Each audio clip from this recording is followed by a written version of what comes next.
Here we'll take a look at both monochromatic and coherent light. I thought that a good way to work up to it would be to start with incoherent light.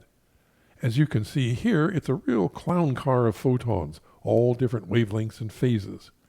This kind of light is the natural light produced by the sun, incandescent light bulbs, fire, and other flaming phenomena. It's called a continuous spectrum because it's putting out trillions of photons of all different wavelengths that, when viewed all together, produce a white light. Monochromatic, meaning one color, is just that, light of all the same wavelength or color. But as you can see, the waveforms are all out of phase. This type of light is produced by LEDs, sodium vapor lamps, and monochromatic filters. With coherent light, the waveforms are not only the same wavelength, but they are all in phase moving in lockstep, creating one very energetic constructive interference. This is where lasers get their great power. The DLP, or digital light processing chips, are the heart of the digital projector. Here we can see its place in the light path of a 3-chip projector. The xenon lamp provides a very intense continuous spectrum white light that goes to the prism to be separated into red, green, and blue wavelengths. Each colored beam is aimed at a dedicated DLP chip that moderates the light at each pixel to produce a color channel. All 3 color channels pass through a focusing lens and converge at the screen to form the RGB image.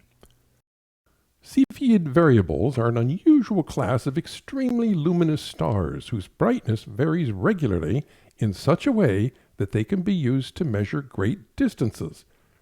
The key to Cepheid variables is that their absolute brightness correlates to their period of fluctuation. A Cepheid variable star that fluctuates rapidly will be relatively small and dim. Slower fluctuations indicate a larger, brighter star, and even slower fluctuations are brighter still. While their absolute brightness cannot be measured, their period can. The reason the absolute brightness of a star cannot be measured directly is because 2 stars can have the same brightness, but their distances can be very different. One may be dim and close, while the other is bright and far away. But the period of fluctuation of a Cepheid variable is easily measured, and if the period of 2 Cepheid variables is the same, then their brightness is the same. This brightness can be looked up on the astronomical light curve chart to determine the distance. Here's the light curve chart astronomers use for calculating Cepheid variable distances. The vertical axis is the absolute brightness compared to the brightness of our sun, and the horizontal axis is the period measured in days. A Cepheid variable with a period of 10 days will be 3,000 times brighter than our sun. If a distant Cepheid variable is found to have a period of, say, 50 days, the light curve chart reveals it to have an absolute luminance of 15,000 suns. If its measured brightness is 4 trillion times fainter than the sun, then its distance can be calculated out to be 1,000 light years, and it would easily be visible to the naked eye. Cepheid variables are very effective for measuring distances out to about 20 million light years. They're one of astronomy's several standard candles, stars of known brightness, which have proven to be a very reliable tool used by astronomers to measure the universe. It's perfectly obvious that these 2 squares are not the same brightness. The top square is clearly much darker than the other. However, as this animation demonstrates, they are in actual fact the exact same color. But that's obviously wrong. I must be changing the color of the square while it's in mid-flight, right? To dispel that notion, I've prepared a second version that has a solid bar of color that will float over the checkerboard to compare to the color of the squares. And indeed, the square does not change RGB values while it moves. This illusion is caused by the brain's shadow processing in pursuit of color constancy. Yes, the brain has shadow processing. It wants to perceive an object as the same color even in shadow. As the dark square moves into the shadow, the brain brightens it up lest it get too dark to see. Going the other way, from shadow to light, the object gets darkened by the brain as it moves out from under the shadow. Regardless of this explanation, I still find it impossible to accept that the 2 squares are the same color, even though they obviously are. but they can't be. But they are. The Doppler shift is a fundamental feature of the physics of wave propagation that applies to electromagnetic waves moving through space or sound waves moving through the air. It's based on the fact that a wave propagates through a medium at a fixed velocity. Here, the wavefront is moving at the same velocity near or far from the center, as well as in all directions. However, when the wave source is moving, its velocity will compress the propagated waves in the direction of travel and stretch them out behind. This happens because even though the source is moving, the waves can only propagate at their own fixed speed. This results in compressed waves in the direction of travel, resulting in shorter wavelengths. In the case of sound, this results in a higher pitch. Conversely, the stretched wavelengths following the source result in a lower pitch. You can hear the Doppler effect in the familiar sound of a passing truck horn. Of course, the same principle applies to electromagnetic radiation, such as radar or light, as it propagates through space. The wavelengths behind become stretched out, resulting in longer wavelengths, which our eyes perceive as redder. This is why, in astronomy, the light from stars that are moving away from us shift towards the red.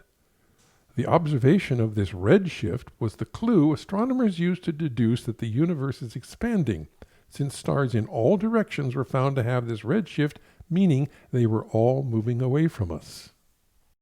So far, we've been looking at the case where the sound source is moving relative to the medium. There is another Doppler case where the wave source is static, but the reflecting target is moving, and that is with ground-based radar tracking of an airplane. We actually get a double Doppler shift, since the receding plane will see the radar waves stretched due to its motion. Then again, when the reflected waves bounce off, the receding target stretches them yet again. The reflected waves become stretched to a lower frequency, which is easily detected by modern radar systems. An approaching plane will shift the radar return to a higher frequency. The Doppler shift reveals the target's speed of approach, while the time of flight reveals the distance. The Doppler shift has applications in astronomy, acoustics, and defense, with roles in air-to-air radar, ground mapping, synthetic aperture radar, and velocity discrimination. Behold the mighty Bayer array. It alone brings color to digital cameras. It's an array of color filters that sits over the imaging sensor photosites to let in only one color of light for each photosite. The pattern consists of a 2x2 array of color filters with 2 green, 1 red, and 1 blue. This creates a first approximation of the captured image that's 50% green, 25% red, and 25% blue. A proper image will have roughly 70% green, 20% red, and 10% blue, so the imbalance is corrected during the debayering process or image reconstruction. Removing a 2x2 array of color filters reveals the imaging sensor photosites underneath. These photosites are not color sensitive, so will fire off with any color of light, including infrared and ultraviolet. It's the Bayer array that restricts the color to each photosite so that the image may later be reconstructed during debayering. The Rotary Detonation Engine, or RDE, is a next-generation propulsion system whose principle of operation seems, frankly, to be right out of science fiction. With no moving parts, it generates thrust simply through the mastery of fluid dynamics. Still in development, NASA, along with several companies, are working hard to control the exotic physics that is the Rotary Detonation Engine. This NASA test developed 4,000 pounds of thrust for nearly 1 minute and demonstrated both deep throttling and internal ignition. There are actually 2 different types of combustion, deflagration and detonation. Deflagration has a relatively slow, uniform combustion wavefront like this slow-motion example igniting alcohol fumes. Deflagration is the combustion process that powers automotive and jet engines. Detonation, on the other hand, is a very high-speed combustion with a wavefront speed typically 1,000 times faster than deflagration, like this exploding artillery shell. This animation illustrates the key difference between deflagration and detonation wave speeds. Deflagration is subsonic, around 2 meters per second. Detonation is supersonic, around 2,000 meters per second. Plus, detonation pressure waves are 10 to 20 times greater than deflagration waves. Here we're looking down inside the annular detonation chamber, which is a very strong tube that contains the detonation waves circling inside it. Sustaining a rotating detonation wave is fundamentally an exercise in fluid dynamics, precisely managing pressure, temperature, and injector flow so the wave doesn't collapse. We can get a better view of the circling detonation wave by moving the point of view down to the front and opening a window in the annular detonation chamber. Now the injectors can be seen, which provides a very precise, uniform flow of fuel and oxidizer to keep the detonation waves circling. This is a self-sustaining process if conditions are kept exactly right, which generates a powerful continuous stream of thrust out of the annular tube. In practice, there are generally 2 or more coexisting detonation waves circling simultaneously. Keep in mind, these are supersonic waves circling at around 2,000 meters per second. Maintaining the stability of these chaotic detonation waves is the challenge of engine design. The much higher pressure generated by a detonation wave improves the thermal efficiency by up to 25%. This higher efficiency produces more usable work, allowing aircraft and missiles powered by rotary detonation engines to fly farther and faster than with conventional deflagration engines. The electromagnetic spectrum is the full range of electromagnetic waves, which are waves of energy that travel through space. They're made up of an oscillating electric field with its associated magnetic field, which are perpendicular to each other and the wave's direction of travel. The electromagnetic spectrum ranges from very high to very low frequencies, and all parts of it have been given names for convenient reference. Our visible light represents a small sliver of the full electromagnetic spectrum. AESA stands for Active Electronically Scanned Array and is the technology used in all modern radars. It's both shield and sword to protect our fighters, bombers, ships, and ground-based air defense systems. AESA radar uses thousands of solid-state transmit-receive modules to generate and steer multiple individual beams electronically without moving parts, giving it extraordinary speed, precision, and versatility. Here, we'll see it in action. Using advanced beam shaping techniques, the AESA radar can simultaneously generate multiple search beams to quickly find targets. Using very short bursts with frequency hopping, they're very difficult to detect by an enemy. High-flying bombers are targeted at great distances without tipping off the enemy that they're being tracked. Supersonic jet fighters are no problem for AESA radars, as they too are targeted and even identified at great distances. Generating multiple beams simultaneously allows it to track while scan, so it can track up to 100 targets and still search for additional threats.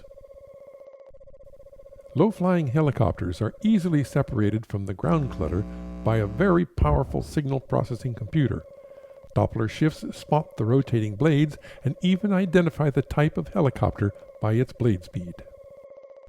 This radar is so flexible that it can be put into a synthetic aperture mode to produce 3D maps of the ground. This is very useful for recognizing landmarks, spotting friendly and enemy land forces, and it can even see at night and through clouds and smoke. APCs and tanks, whether standing or moving, are easily separated from the ground clutter to be tracked and targeted. AESA radars even use machine learning image recognition to spot armored vehicles and trucks. Surface-to-air missile batteries are detected both by their radar return as well as their radar emissions. AESA radars can also generate spoofing signals to confuse and mislead the missile battery with false targets and range errors. AESA radars can even engage in electronic warfare. When air defense radars are detected, they can be jammed with powerful emissions. It can even totally blind the enemy receiver, making the airspace safe for itself and others.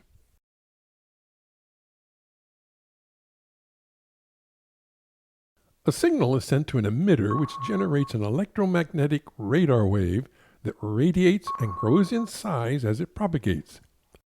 When identical pulses are sent to two adjacent emitters, their radiated waves merge due to constructive interference. Now here's where it gets really interesting. If a phase delay is introduced to one of the two pulses, constructive interference causes the waves to merge and veer off to the side. And of course, shifting the phase delay in the other direction causes the emitted wavefront to veer off in the other direction as well. This is the basis of beam steering. Any number of elements can be joined to create an even larger and more powerful wavefront. In fact, the array can be separated into multiple groups, each group emitting its own separate wavefront. And of course, by individually adjusting the phase shift to each element in the array, this larger wavefront can be steered as well. So the AESA radar can emit multiple waves, each individually steered in any direction, all with no moving parts. One more neat trick is called beam shaping. Here the signal to the two outside emitters are exactly 180 degrees out of phase with the two inner emitters. The resulting destructive interference essentially trims the resulting wavefront to be shaped into a very narrow beam which can also be steered.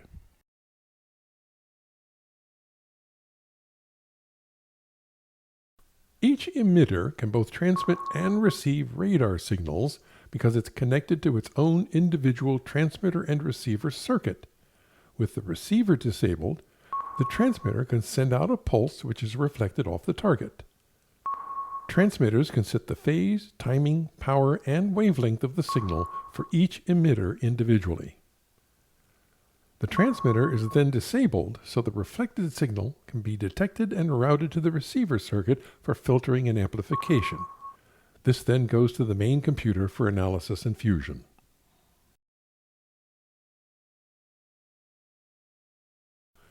Hundreds of emitters are packed into arrays like this to create very large arrays for fighters, bombers, ships, and ground-based air defense systems.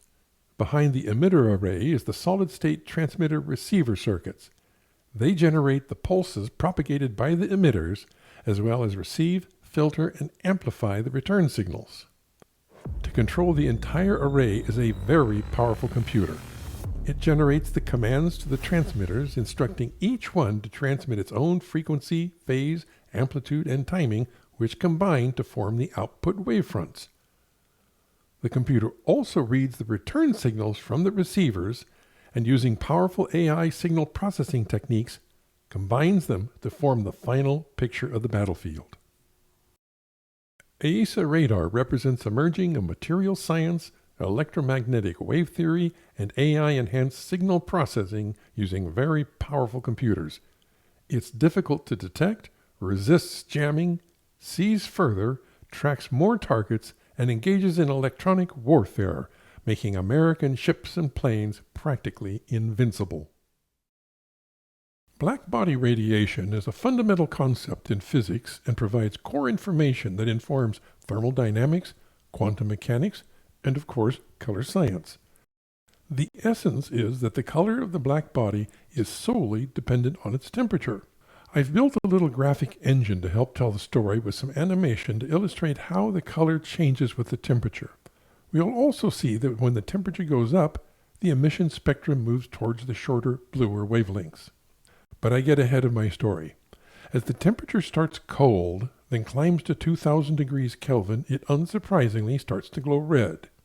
Here's where you'll find hot steel, candlelight, and fireplace fire. Add more heat, and at 3200 degrees Kelvin, it emits the color of an incandescent bulb. Reaching 5000 degrees Kelvin, it's now the color of noon daylight, and it's used as the color temperature for the light sources of print light boxes. Our next hotspot is 6500 degrees, the color of light for a bright sunny day. At 9000 degrees, we have the color temperature of a blue sky. Just remember, the color temperature does not mean that the sky is actually 9000 degrees. It means it's the same color as a 9000 degree object.